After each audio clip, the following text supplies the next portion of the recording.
Okay, welcome everyone. This is Kelly Beard of KarmicTools.com, and this is a special monthly community event that we do, and our topic today is Mercury retrograde through the Earth signs, which is going to happen in 2023. So right now, I want us all to just relax into our space and start opening to receive, invite our benevolent angels and loving ancestors, personal animal guides, and helping spirits to be with us tonight. We each have a powerful, invisible team of support, and is even more potent when we bring them together like this. So deep breath. Start relaxing, stretching. Make sure you got some water and that you're comfortable in your space. I do have a fan going, so I'm hoping it doesn't dry me out too much, especially now that we're going to do some deep breathing. So take your breaths, connect above, below, and at the heart. Deep breath in. And hold and release. I want you to stay right there at your heart chakra, which connects above and below. Picture a beautiful emerald green crystal spinning, infused with light from within. Make that connection to the direction of the east, which is an initiation point, where we access the inner wisdom of the mind and the element of air. Take a deep cleansing breath in, expanding the heart, breathing as if you're breathing through and from the heart.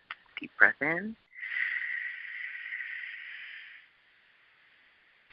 And hold and release. Come on down into your power center, your solar plexus chakra.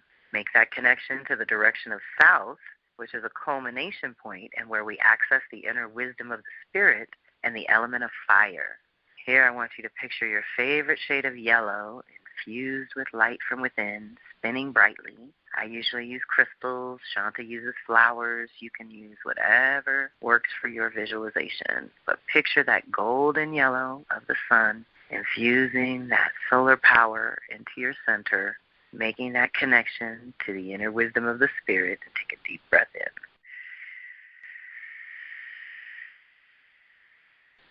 And hold and release. Come on down to your creative center. Here I want you to make the connection to the direction of west, which is a completion point and where we access the inner wisdom of the soul and the element of water. This is our creative center, which connects to the third eye. Feel that connection above and below. Picture your favorite orange crystal infused with light from within and spinning brightly. Take a deep cleansing breath in at your creative center. And hold and release. Come on down to the root chakra, where we honor the direction of north as a conception point and where we access the inner wisdom of the body and the element of earth. And we be here now. Deep breath.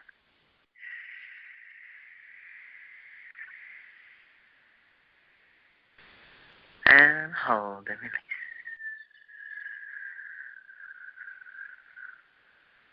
Okay, welcome everyone. I'm so grateful for those dropping in or catching the replay. This is going to be a very different vibration in the new year of 2023. So we are beginning to feel it and beginning to prepare for it consciously. One of the easiest cycles to get in sync with is Mercury. Another aspect of our daily rhythms. We were just talking about this before we got on the call about how Sun and Moon and Mercury, between the three of them, really help us with our day-to-day rhythms and patterns and the ways that we, in Mercury's case, express ourselves, communicate, the way we think. All kinds of things come up with Mercury. Mercury rules our processes, how we make those inner connections when things are happening around us. You know, it's a powerful planet to work with. Mercury is known as the messenger, or Hermes in some of that mythology. Very powerful entity and certainly a cycle to work with, which you know is my thing.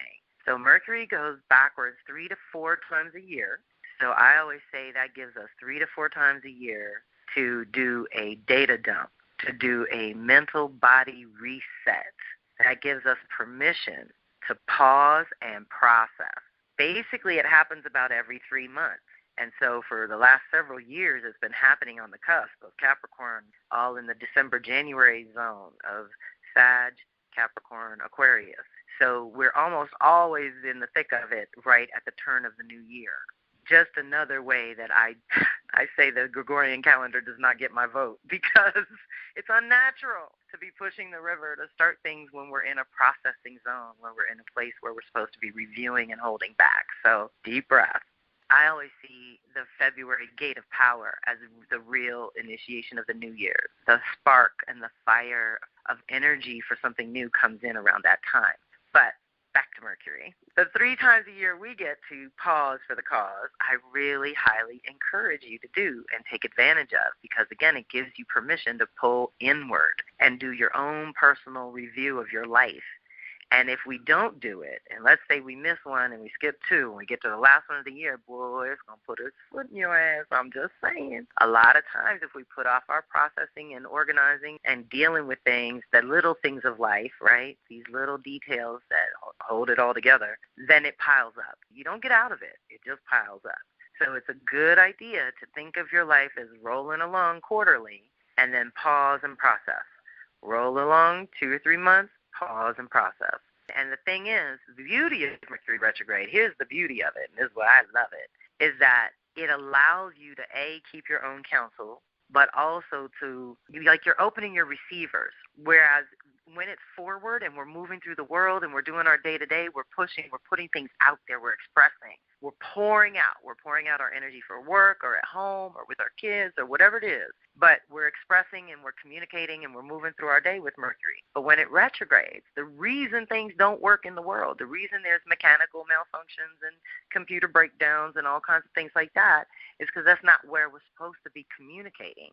When it goes backwards, we're supposed to commune with our ancestors, angels, and animal spirit guides. We're supposed to do more divinations and meditations, which is why I set up the new digital downloads on my teaching platform to be just that. You get your personal activations, a meditation, and divinations, plus the activations of what Mercury is doing up in the sky that affects us all. So you get the up in the sky transits as well as your personal ones and how it's going to affect you for each one. And I do want to say that up front, because once we get in rolling and I start channeling and we get into the details of tonight, I'll forget to say this. But this is my initiation and invitation to you all to work with Mercury consciously, and I'm setting up tools that we'll have for each one. This year it's going to go backwards in Capricorn and Taurus and Virgo.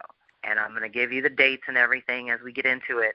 Each one has its own divinations and meditation to go with it. And like I said, then you get your activations as well. So hopefully those will be your support tools throughout the year, whether I do another call on Mercury or not. We're going to cover all 3 tonight a little bit so that you're prepared for the whole year. And you know that we've got these tools to back you up when it comes time, which is the other thing. I've been playing with this Mercury cycle and you all, and the tools and the downloads and what you like and what you respond to over the last 3 years. And I think I'm narrowing in on something that's going to work for everybody. So deep breath. I'm so excited about the new platform and the way to do these things.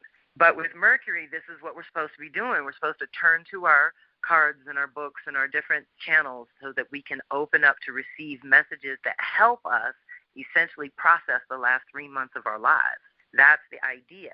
And like I said, if we don't do it, then we get backed up. Now, one of the other things I want to put on the table kind of up front is that Mercury and the elements is a very big deal. It moves in a rhythm that repeats over and over, so you can start to tap in. And another way that I teach astrology, because astrology really is another language, is for you all to tap into the elements and modalities, because they're more ingrained in us, right? Learning astrology itself is kind of like learning another language.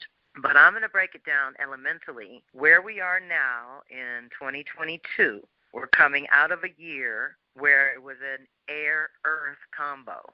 So it was going backwards in air signs and forward in earth signs. And we talked about that in the context of the year before being 2021 was all air. Mercury went backwards in Gemini, Libra, and Aquarius. So when it did that, it activated all these new ideas and possibilities, and of course COVID and a break to realign there, and it cracked open social collective consciousness on top of shifting our individual consciousness.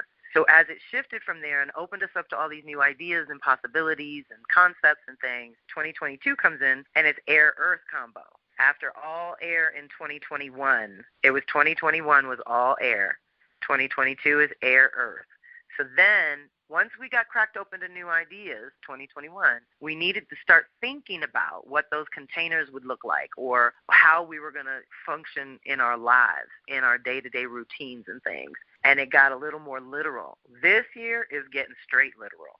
So whatever is still alive and juicy and has life force energy from the ideas that have been opened up to you recently, let's say over the course of 2021, 22, now we want to think about how they're going to actually work in real time. What are the physical containers? For me, I have a literal example that I downsized from all these different websites and platforms and different things into one that allows me, well, really two, because I have my main Kelly and Beard website, but I have the teaching platform that KarmicTools is now, where I can have all my classes and these type of calls and the things that we're doing together now. So this helped me cut out a lot of extraneous, non-essential, draining energy, draining money, draining resources that helped me get more efficient. Now, if I didn't do that review, I would still be spinning my wheels, spending money, doing work 3 times over, putting it in 25 places, all that kind of thing. It's very labor intensive. But if we pause and we do our processing, things start to go a little smoother. And if we follow these elements,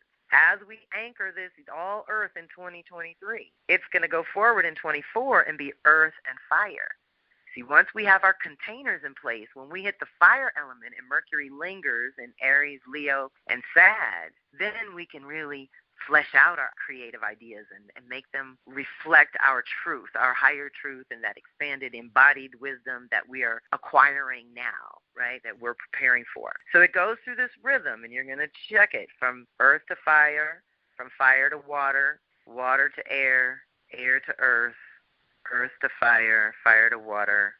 It goes in the same order, okay? The order is definitely water to air to earth to fire. Water to air to earth to fire. And Mercury just repeats this over and over and over. And there's years where it's all one element. So I wanted us to reflect on the other earth element years. So the last time it did this all earth was 2016. That was the last time we had access to that much energy. So you want to think about the year before, like we just came through in air and earth. So 2015, turns out it was all air. So we had a back-to-back all one element. So 2015-16 totally changed the game in a lot of ways, in our consciousness, in our thinking, and how we express, and all of that, right? So I do have PDFs and attachments that will go in the post called goodies so that you can reflect on these years and see them all listed out, because sometimes that's easier than me telling you. Also, to go through the earth element and modality here is about physical, grounded, long-lasting, security, material, fertile and fallow, where it's like life and death, where it's fertile earth coming to life, and then there's this resting period that's called fallow, and it's just when things rest on the earth. We use the earth energy to help us ground and protect. We do our grounding and protection practices here so that when your energy is scattered or overwhelmed, calling in earth can be helpful. Earth lessons always teach about keeping it real and being here now. It gets you present in your physical body. Once you're present, goals, choices, etc., all get much more clear and easy to execute. So I call Taurus, Virgo, and Capricorn, their archetypes in my world are the creator is Taurus, as we're creating the beauty way, we're connecting Taurus and Scorpio. Sometimes you'll hear me say is the earth as the garden and Scorpio as the breath of God that breathes life into that garden. We're in our creator phase when we're working with Taurus energy. Virgo is the healer. That's when we're doing integration and personal healing on our body and our systems and our mind and everything. And Capricorn is the architect, the designer of it all, the one that can pull all the pieces together and be productive. I mean, they're all productive because it's Earth, and that's what we do. So that's the other thing. We associate those signs with the houses of 2, 6, and 10, what I call the money houses. Second house is your magnetics. Sixth house is hard work. And 10th house is dedication. So we got to know that all these things I just rattled off are going to come up into our consciousness in the new year of 2023. And spirit, your ancestors, whoever your guides are going to be presenting ways for you to get real, get present, get in your body, and determine how much input you can actually handle. Input. mentally, spiritually, emotionally, and physically. We are input-output creatures. We have to do it on a daily basis. We don't store up like camels do or other creatures. We are input-output. We bring it in, we burn it out. We bring it in, we burn it out. And if you don't do that, it causes stagnation and blockages to the flow, right? So we don't want to do that in our mental body. Okay, this is a huge, deep download for new levels of being more practical with our ideas. Again, getting real about them in terms of I've got a list. Many of you know me well enough to know I have a list of creative projects that absolutely need to be informed yesterday. I'm praying that that's what Mercury helps me do this year, is bring things into physical form that have been percolating and bubbling, and I got notes and notebooks and all kinds of other things gathered, but they haven't been put into a form yet. So this year is going to help us do that across the board on many levels of life, right? We're going to get our foundations a little bit more strong than they have been lately. You know, we've been going through a lot of changes. So when Mercury retrogrades, anytime, doesn't matter what sign it's in, you want to do a personal review of your thoughts and patterns and cycles. You know, if you want to go that deep, you want to review your individual ideas, thoughts, and concepts. You want to think about how you've been learning and communicating and expressing yourself. Let's just say in the last 3, 6, 9, and 12 months, because that's about how Mercury rolls, right? How have you been perceiving reality? You know, what's going on with your personal filter and lens? When Mercury retrogrades, we reset that. And my filter example is like the dryer filter. When we take the lint off, we clean it out every time we run the dryer usually. You take it out, and that's good, and that's our day-to-day life, right? That works. But over time, you might notice that there's a waxy buildup on that screen. And eventually, some soap and water and scrubbing needs to happen so that it filters better. That happens with our personal filters too. They work for a while, but then we get stuck in these habits or these neural pathways, which Mercury rules too, get to going in a certain groove, and it gets deeper and deeper so that we can't get out of it, and we have to do something kind of radical to break the realign and get in a new groove and to get ourselves on a new track. That's what a Mercury retrograde is really good for. So, yeah, it probably does suck for communications and doing things in the world, but it's so good for this other part. So now that you know, you're going to want to schedule some downtime during those periods, and I'm going to give you those dates in a second. We also want to stop to review, you know, how do you think and process information internally and externally? How's that work for you? Is there a space for an upgrade or an improvement that you can tap into consciously? The retrograde effects become what I call divine delays and revealing reversals, because ultimately the point of any planet retrograding is to turn you around and look at it from another angle, to see things from another perspective. And generally it's from an internal perspective of how it's going for you, the individual. That's the other thing about social collective planets. When they're going forward, we're all rocking along. But when they go backwards, that energy actually gives us as individuals more access to them. So it's really powerful to co-create. We also might possibly change our thinking altogether, a complete reversal of thinking. That's why sometimes I welcome retrogrades, because if things are going backwards for me already, a reversal would turn me in the right direction, right? So don't always assume it's going to be bad or negative. Sometimes we're already having hard times, and a reversal would be a blessing. So we want to work with that. There's also a turning point, new or different direction. Basically, when Mercury retrogrades, the whole initiation of the new cycle has to do with when it links up with the sun. So I'm going to give you those dates, because those are the dates where the energy is most glowing and available. Let's say activating, animating, awakening, you know, the energies within you in those particular signs of Capricorn, Taurus, and Virgo. We also, you know, the rewords, everyone knows this. When we do Mercury, any retrograde really, but Mercury in particular, because it's words and language, is review, revision, realign, redesign. I always say review, go back over the territory of the last 3 months and look for what you missed. There might be little nuggets of gold that were really important to you going forward, or to something that you have as a goal or an aspiration that you might have overlooked in the heat of the moment while things were moving, right? That happens a lot because we get caught up in the rhythms of life and we miss little details that actually make a big difference, okay? Different perspectives and seeing things from another angle or position, I've already said. And that's really the idea with Mercury, is to get another perspective. Think about it differently. Turn it upside down. Some of you have heard me talk about activating my twin when I activate my innate opposite. So I'm a natural Cancer Sun, Virgo Moon, Sag Rising. But when I activate my twin, I become a Capricorn Sun, Pisces Moon, Gemini Rising, which is a different creature. It's a different expression, let's say, right? And so with Mercury, we can play with that.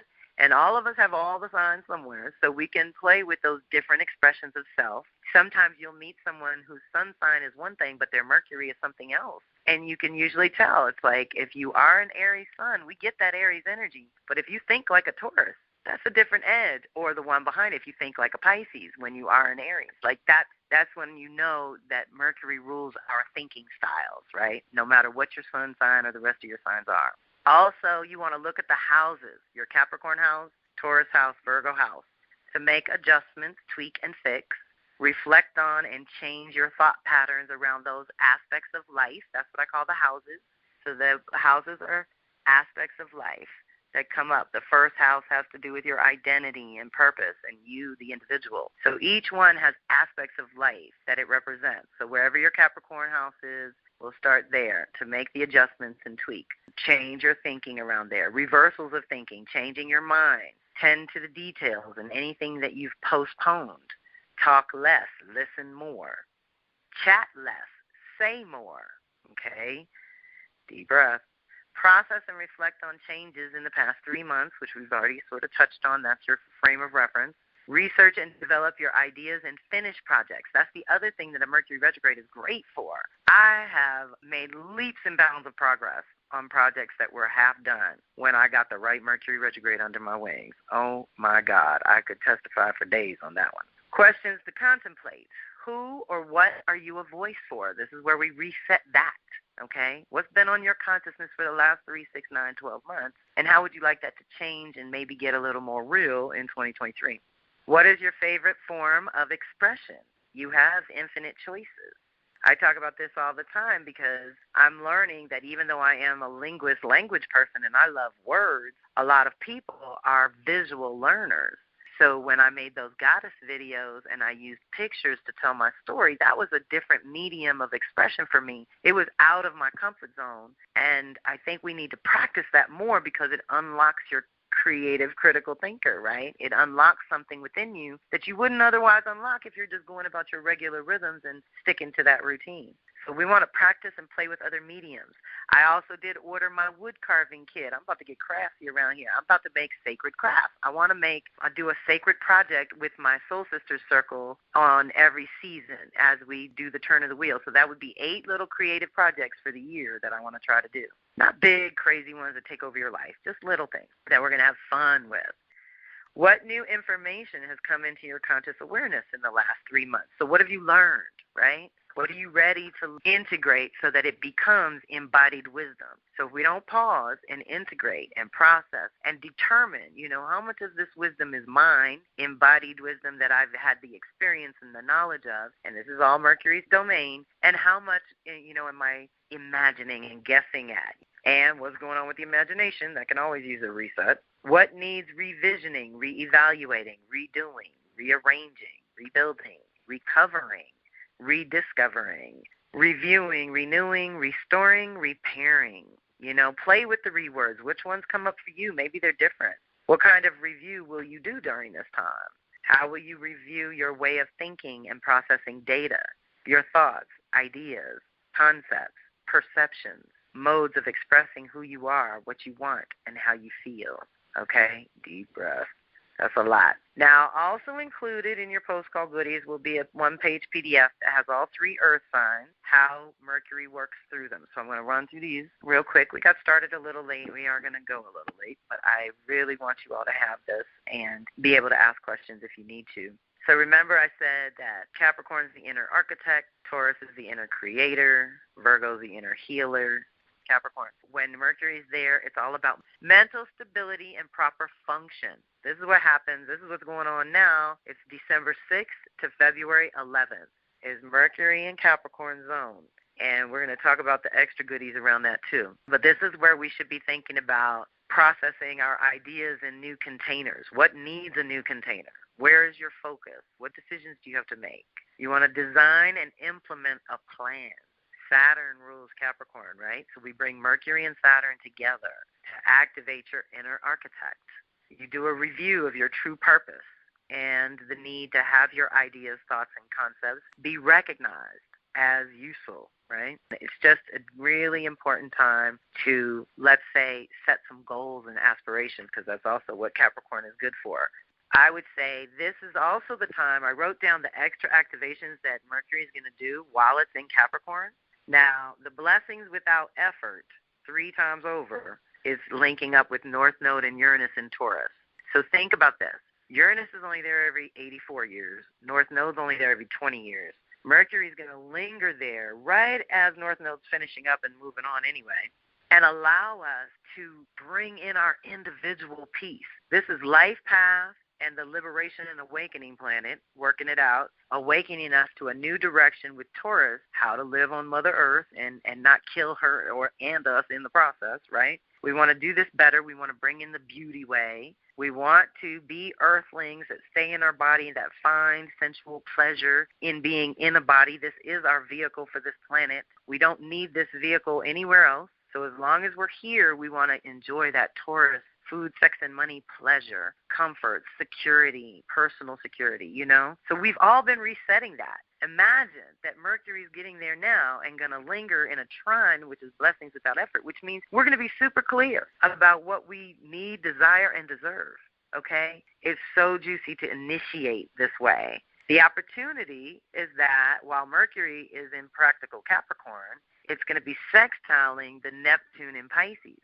Neptune stays in Pisces for 14 years. I think it's about 7 or 8 into it. But it's only there every 165 years. So this is a big deal where we can gain some traction on the big vision, on our spiritual practices, which have all gotten an upgrade lately because the things that used to work to support us maybe have lost their juju, and we got to either infuse them and uplift them and bring them back into the rhythm, or give some new practices, right, that do serve us in the here and now. So this is going to be part of what you'll be reviewing, and again, with creating that strategy and plan that's so good for this time. Now, the challenge is going to be to Chiron and Aries, and I don't write these overviews in my weekly forecast, so I got to tell you about it here because Chiron's already working on all of us to self-heal, to self-educate, to do our own soul work, those things that no one else can do for us, that we have to do for ourselves. But it's also about finding our purpose and healing our individuality to the point where we can serve that purpose without violating others or without avoiding it altogether.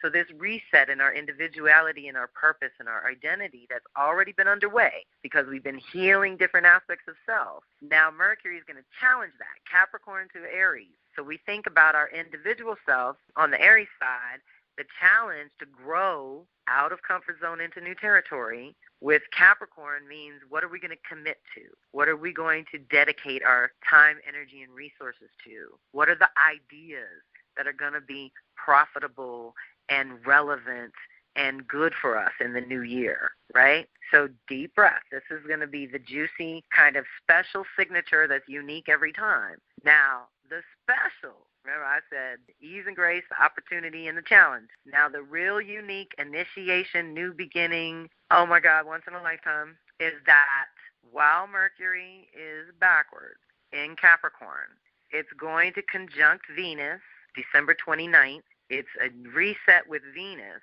which is values, priorities, your relationships and finances, how you think and communicate and express within those contexts, right, of relationships and finances. New beginning, huge new beginning. Then it goes to January 7th, so 12/29 is Venus. 1/7/2023 is Mercury to Sun. That's the beginning of the new cycle. So everything that we're doing in December is preparation for activating a new cycle that starts in January.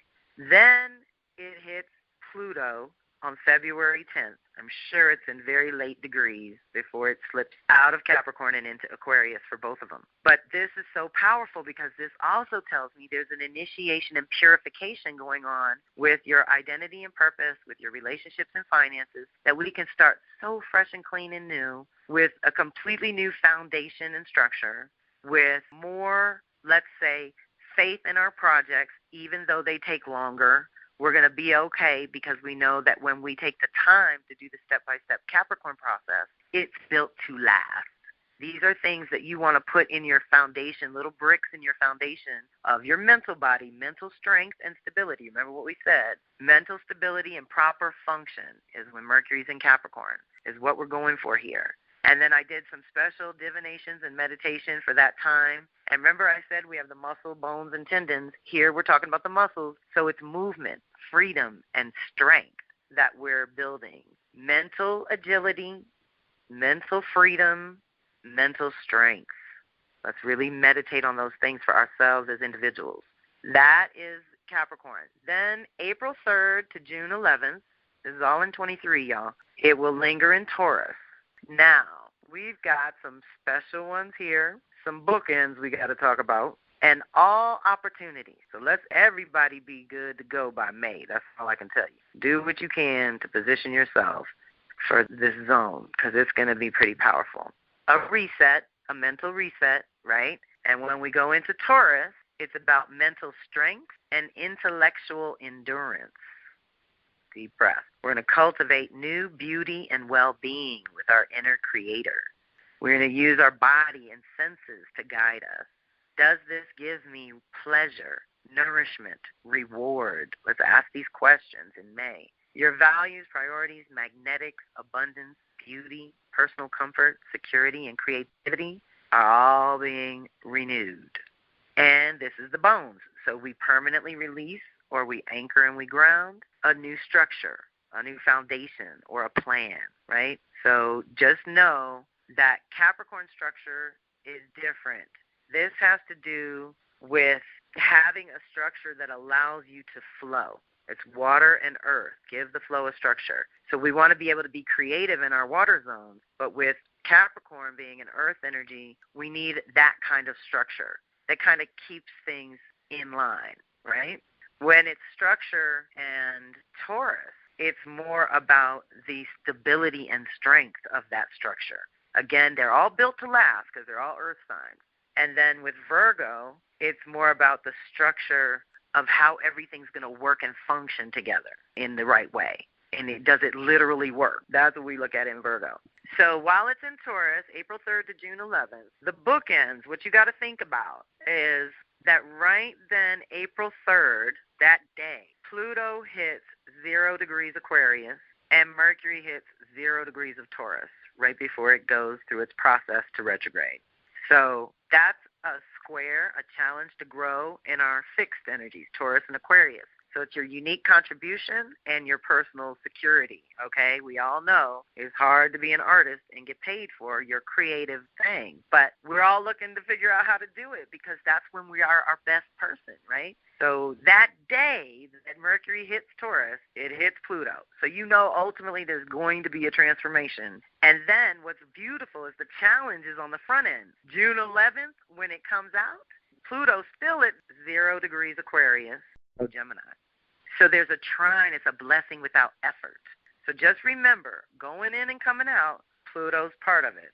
It has a lot to do with our mental well-being and the upgrade that's happening there. And it has to do with our physical needs and personal security, as well as our unique contribution to the world and how all that is going to get an evolution.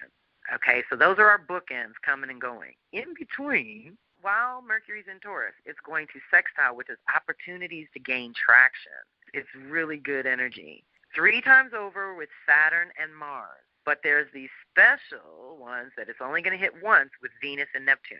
So the opportunity for who you are and what you want, which is already getting an upgrade because Mars is retrograde in Gemini, is getting an upgrade and being challenged with Saturn. Saturn in Pisces, Saturn's about to move on from Aquarius. So while Mercury's in Taurus in April, May, June, it's going to be in this good angle to Saturn, but it's renegotiating because it's the retrograde, right? It's going to go back and forth during April, May. With Saturn, it's, again, renegotiating the commitments, responsibilities, the roles, and what you're going to actually do. But Mars is renegotiating who you are and what you want in terms of your creative self-expression.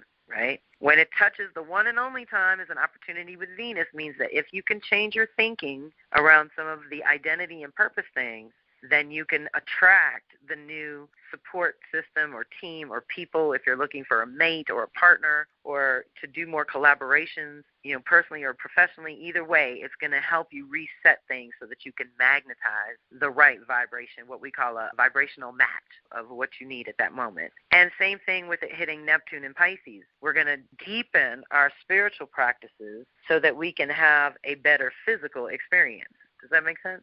If we can upgrade our spiritual practices and the things that assist us with our soul, then everything changes, I promise. And Neptune and Pisces is doing that for everybody across the board. So that's powerful. And then Virgo, when Mercury's there, it's all about mental discernment and natural processes.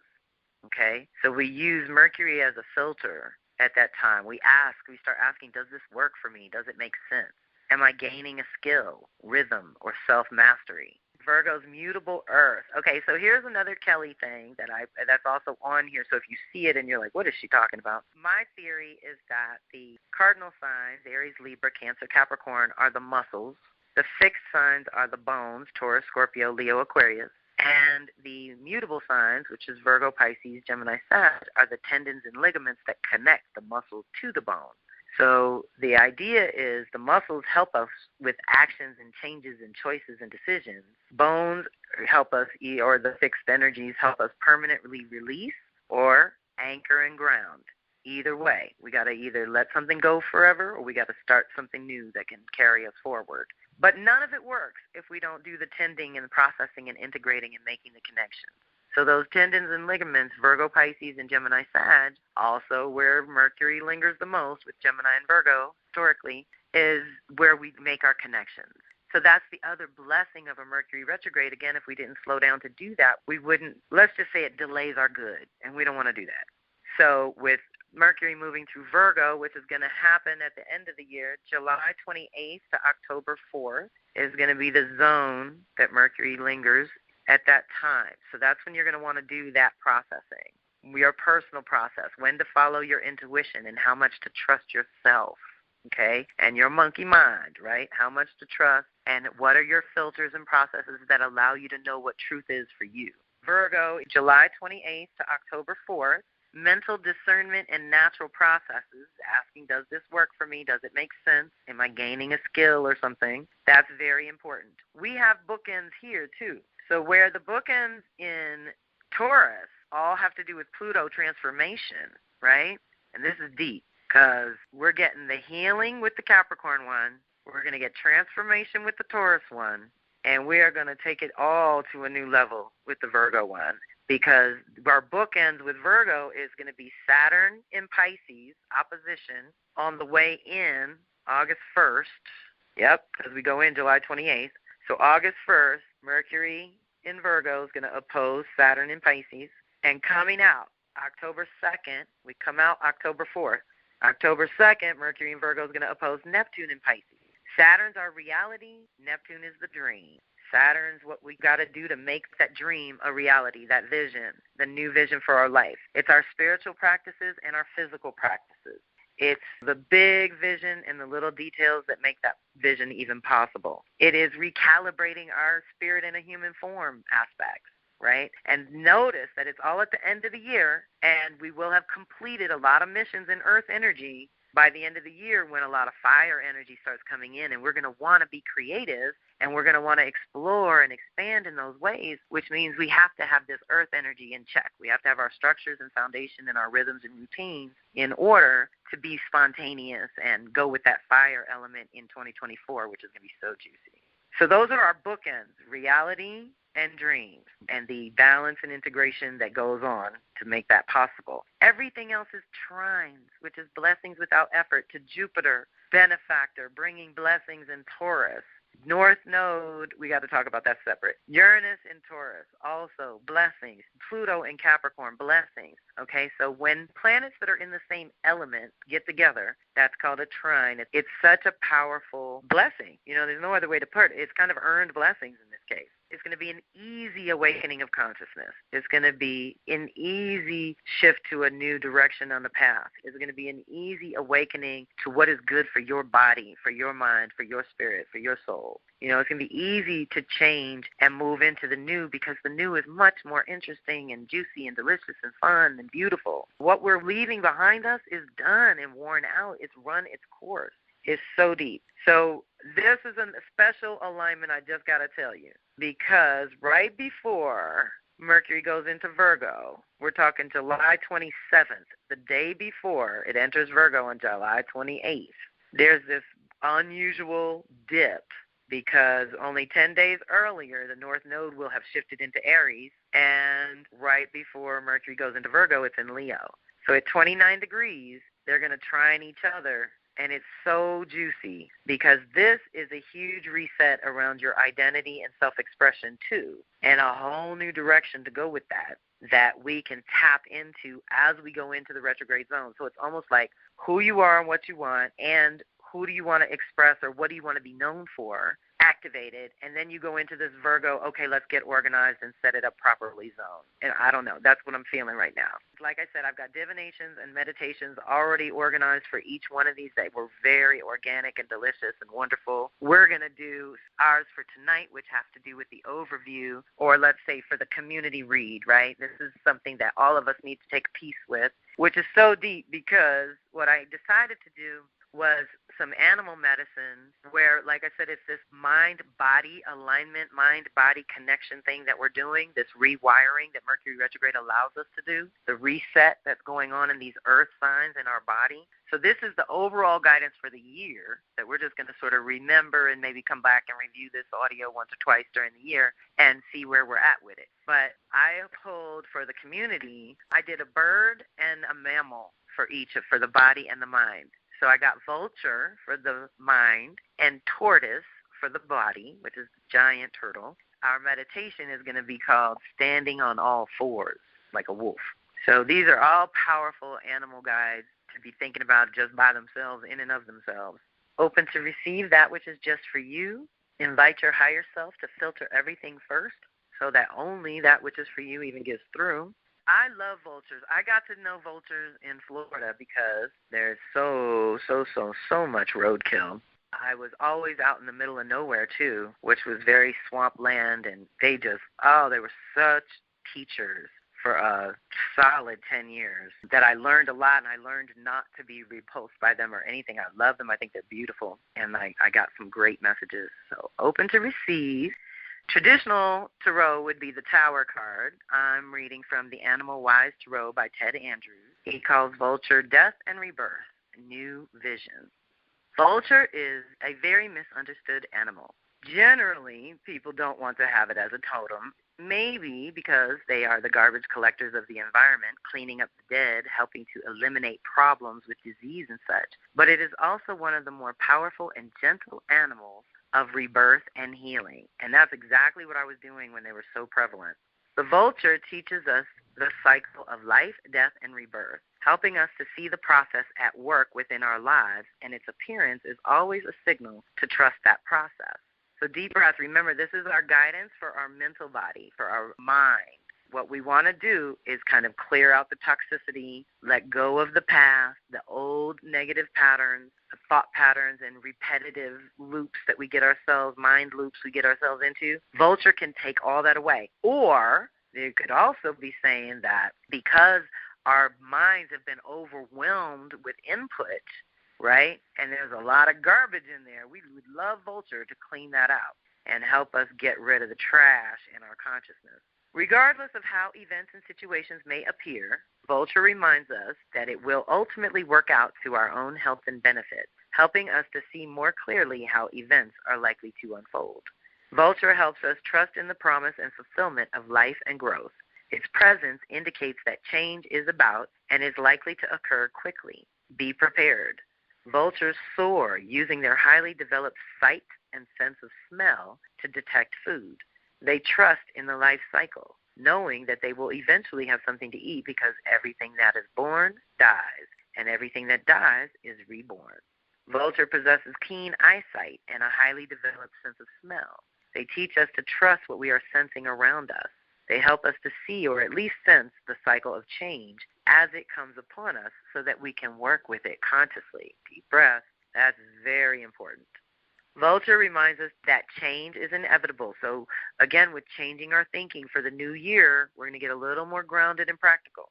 It is time to release the past by tearing down the old so that the new can be born. When we recognize and work with that cycle, we waste very little energy and effort.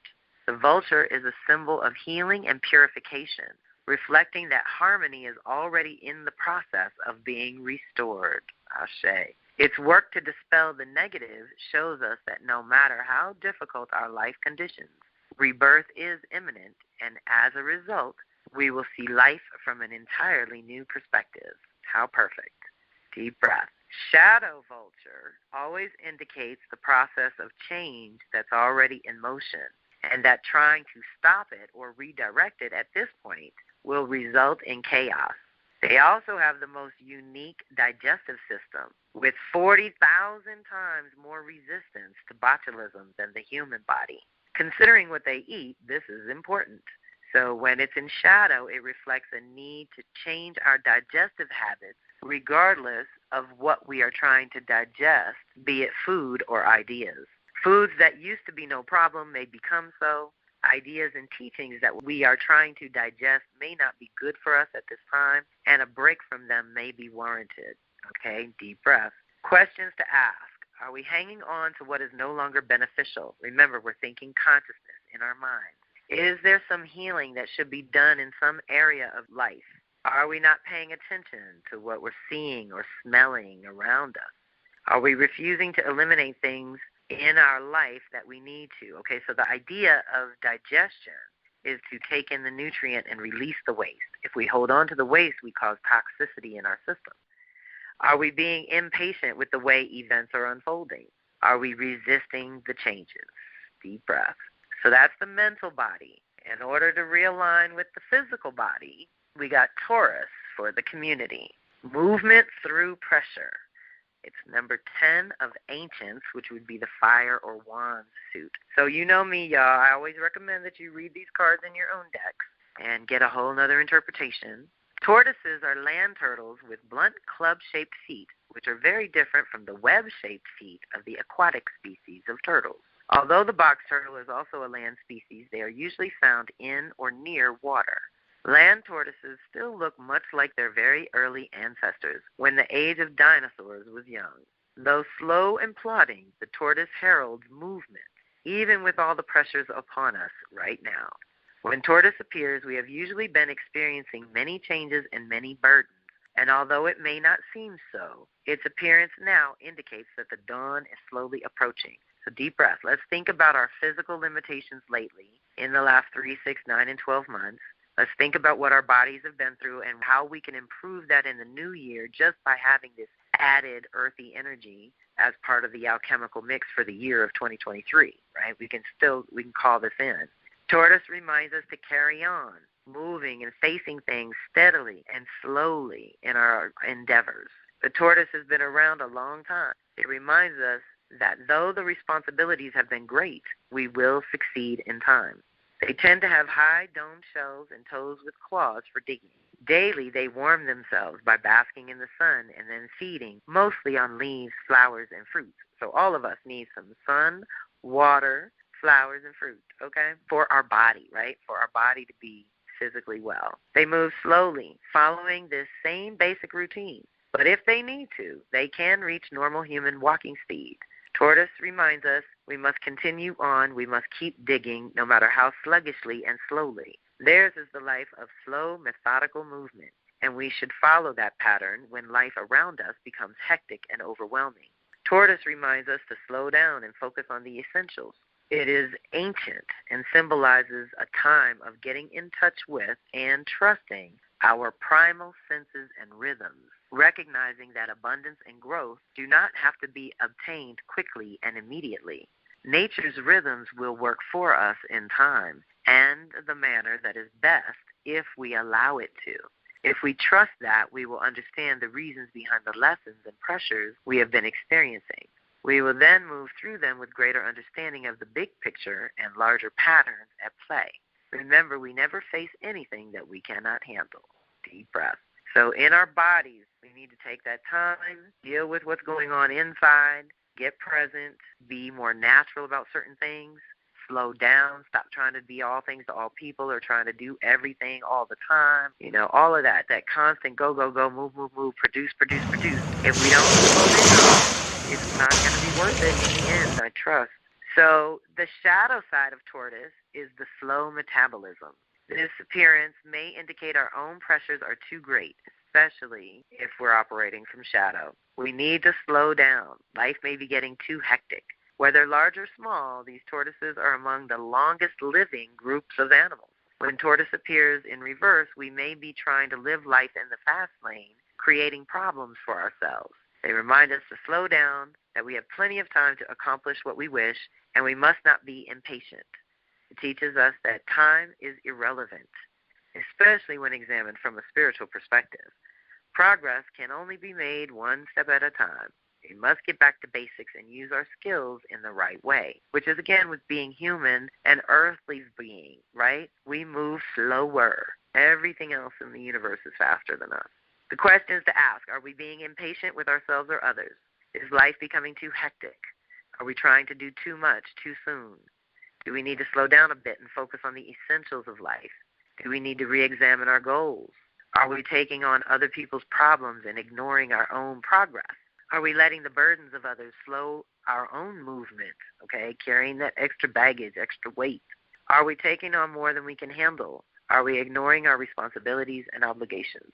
So those are the kind of the questions for mind, body that we're going to go through, focus on as we go. Now, I did a juicy thing of just bullets in your post-call goodies. It's a PDF that will have the animal cards, and it will have the bullets of what you'll need to remember from our meditation, which is called Standing on All Fours. So this is where we're really opening to receive that message, which is just for us. Again, what's happening as it moves through earth signs is we're becoming more embodied, right? And so our mental health is going to be very connected to our physical health in the new year. So if we're physically comfortable and balanced and moving with ease and grace, then our mental body is going to be a lot more chill, and it's going to be calmed down and easier to work with.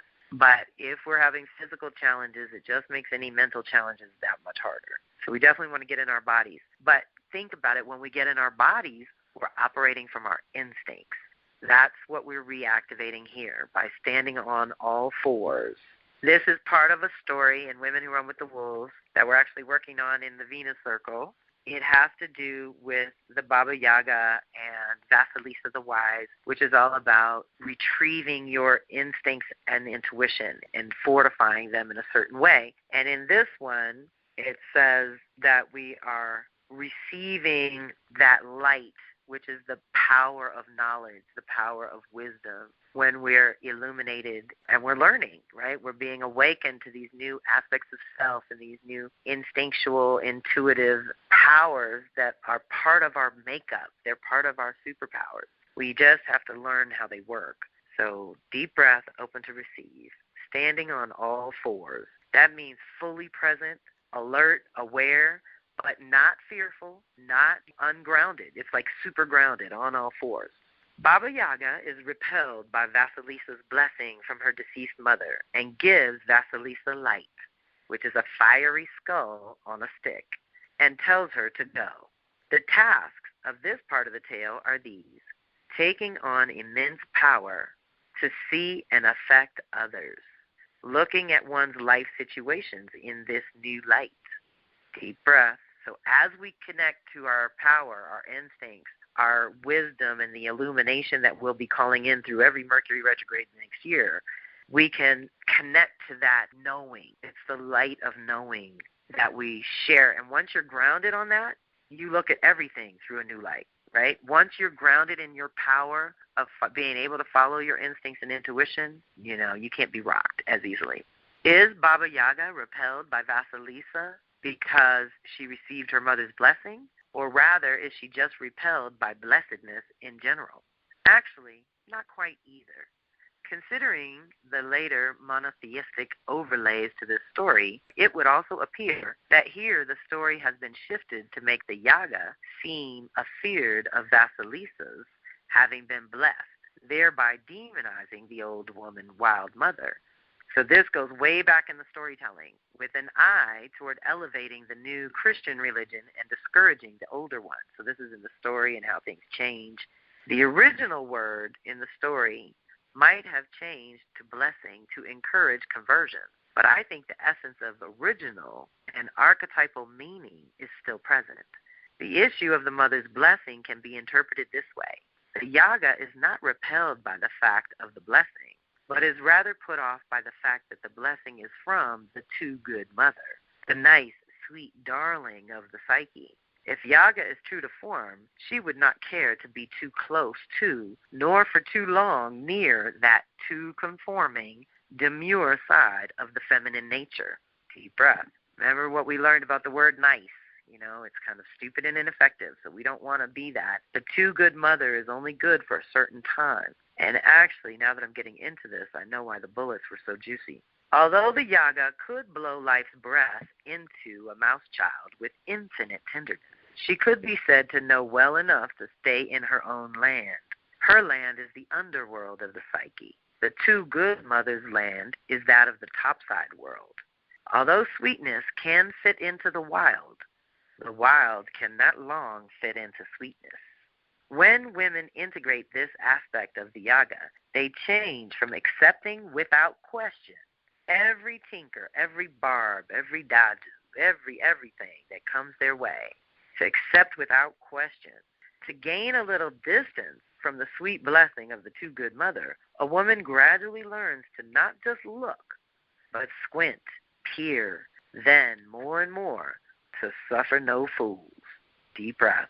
As we get grounded in our thinking, we will not suffer any fools going forward. Having now, through serving the Yaga, created a capacity within herself which she did not have before, Vasilisa receives a portion of the wild hag's power. Some women are afraid of this deep knowing that comes via the instinct and intuition. They fear that it will cause them to be reckless or thoughtless. But this is an unfounded fear. Quite the contrary. Lack of intuition, lack of sensitivity to cycles, or not following one's own inner knowing causes choices which turn out poorly, even disastrously. Deep breath. More often, this kind of knowledge moves women by small increments and most often gives direction by conveying clear pictures of what lies beneath or behind the motives, the ideas, the actions, and words of others. Deep breath. This is our instincts and intuition. We're sharpening them. If the instinctive psyche warns, beware, then the woman must pay heed. If the deep intuition says, do this, do that, go this way, stop here, go forward, the woman must make corrections to her plan as needed. Intuition is not to be consulted once and then forgotten. It is not disposable. It is to be consulted at every step along the way. Whether the woman's work be clashing with a demon in the interior, our little inner demons, or completing a task in the outer world, it does not matter. Whether a woman's concerns and aspirations are personal or global. Before all else, every action begins with strengthening the spirit. Deep breath. Now, let us consider the skull with the fiery light. It is a symbol associated with what some old-style archaeologists called ancestral worship. In later archaeo-religious versions of the story, the skulls on sticks are said to be those of humans whom the Yaga has killed and eaten. But in the older religious rites, which practiced ancestral kinship, bones were recognized as the agents for calling the spirits, and the skulls being the most salient part. Deep breath, because we're calling on the consciousness of the ancestors when we work with skulls. In ancestral kinship, it is believed that the special and timeless knowledge of the old ones of the community lives on in their very bones after death. The skull is thought to be the dome which houses a powerful remnant of the departed soul, one which, if asked, can call the entire spirit of the dead person back for a time in order to be consulted. It is easy to imagine that the soul self lives right in the bony cathedral of the forehead, with eyes as windows, mouth as a door, and ears as the wind. So when Yaga gives Vasilisa a lighted skull, she is giving her an old woman icon, an ancestral knower to carry with her for life. We all have this ability and access. She is initiating her into a matrilineal, which is your maternal line, your mother's line, a matrilineal legacy of knowing, one which in the caves and canyons of the psyche remains whole and thriving. You cannot kill this part of us, as women especially. So off goes Vasilisa into the dark forest with the fiery skull. She wandered about to find the Yaga. Now she returns home a lot more sure, more certain, hips aimed straight ahead. This is the ascent from the initiation of deep intuition. So we got to go down to come back up, but this is what we do. Intuition has been set into Vasilisa like a center jewel in a crown. When a woman has come this far, she has managed to leave the protection of her own inner too-good mother, learn to expect and deal with adversity in the outer world in a powerful rather than complicit manner. She has become aware of her own shadowy, her inhibiting stepmother and stepsisters, and the destruction that they mean to do her. So in your consciousness, this is the negative mind loops and the thought processes that take us down rabbit holes that don't get us anywhere and that just make us sick and crazy.